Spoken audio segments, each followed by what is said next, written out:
So hello everyone, for this video, we're going to talk about antiderivatives and indefinite integrals. So this is a comprehensive tutorial on a fundamental concept and techniques. So first of all, the definition of antiderivative. An antiderivative of a function f of x is a function whose derivative is equal to f of x. So that is, if f prime of x is equals to f of x, then f of x is an antiderivative of f of x. An antiderivative is the opposite of a derivative. So we have here the notation for antiderivatives. The operation of finding all solution of this equation is called antidifferentiation or indefinite integration and is denoted by an integral sign, this one. So the indefinite integral is just another way of talking about the collection of all possible antiderivatives. The general solution is denoted by integral f of x dx is equals to f of x plus c. So this is the integral sign. This is the integrand, f of x. Dx is the variable of integration. This f of x is the antiderivative of f of x, and c is the constant of integration. All right. So here, this is the basic integration rules. So basic integration rules, also known as the rules of indefinite integration, provide a foundation for finding the antiderivative of various functions. So this rule includes the integral 0 dx is equals to c. For the constant rule is the integral k dx is equals to kx plus c. Constant multiple rule is the integral of k f of x dx is equals to k integral f of x dx plus c. Sum and difference rule is the integral of f of x plus positive and negative g of x dx is equals to integral of f of x dx positive negative integral g of x dx. And the power rule, of course, the integral of x to the power of n dx is equals to x to the power of n plus 1 over n plus 1 plus c, where n is not equals to 1. So that is the power rule. And of course, the trigonometric function, we have the integral cos x dx will be equal to sine x plus c. Next is the integral of sine x dx is equals to negative cos x plus c. Integral sec 2x dx is equals to tan x plus c. And integral sec x tan x dx is equals to sec x plus c.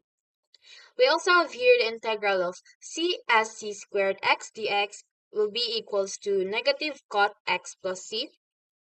And integral c as cx cot x dx equals to negative c as cx plus c. So these rules should be memorized at all times because this is very important when answering an antiderivative. All right. Now we have here our first example, integral 7x dx. So first, now first step is we will separate the 7 from x. So here our 7 and then a parenthesis. So based here in our integration rules, we're going to use the power rule for x, all right? So x will be 1 plus 1, oh, yeah, sorry, over 1 plus 1. This is, so here, as you can see, x is the power of n plus 1 over n plus 1. So 7x, and then also do not forget our plus c, all right? So that will become 7, 1 plus 1 is equals to 2. So 2 over 2 plus c. Just copy this. All right. So what will happen is we're going to multiply 7 to x squared. So that will become 7x squared. x squared over the denominator is 2 plus c. So this is going to be our final answer, 7x squared over 2 plus c. All right. So we have here second example. So 5 cos x dx. So wait. So here in our trigonometric function, for cos x dx, the antiderivative is sine x plus c. All right. So again, separate the 5 from cos, and then parentheses, which is the antiderivative of cos x is sine x, right? So sine x, sine x. And then always do not forget the plus c. Next is we're going to multiply 5 to sine x. So that will become 5 sine x. Sine x plus c. So this is going to be the final answer. All right, 5 sine x plus c. Next is we have here our last example, which is the integral 6x to the power of 5 minus 18x to the power of 2 plus 7 dx. So it kind of look tricky, but it's simple, guys. So we have here, we're going to separate 6 from x.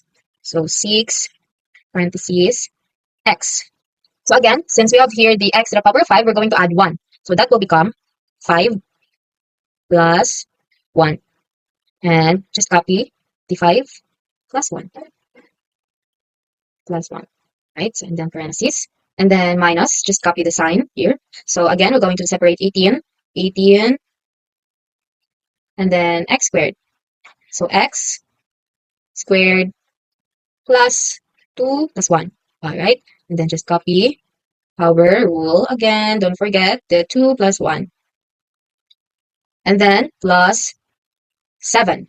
So based here in the rules, we're going to use the constant rule for this one, 7, this is the constant. We're just going to add x. All right, x and then plus c. Plus c. So this will become 6, our parentheses, x. 5 plus 1 is 6, right? So 6 over 6 minus 18, where 2 plus 1 is 3. So x cubed. So that's 3, guys. And then over 3, parentheses, plus 7x. Just copy this one. So just copy this.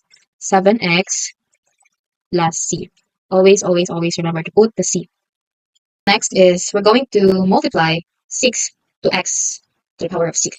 So that will become 6x to the power of 6 over 6 minus 18.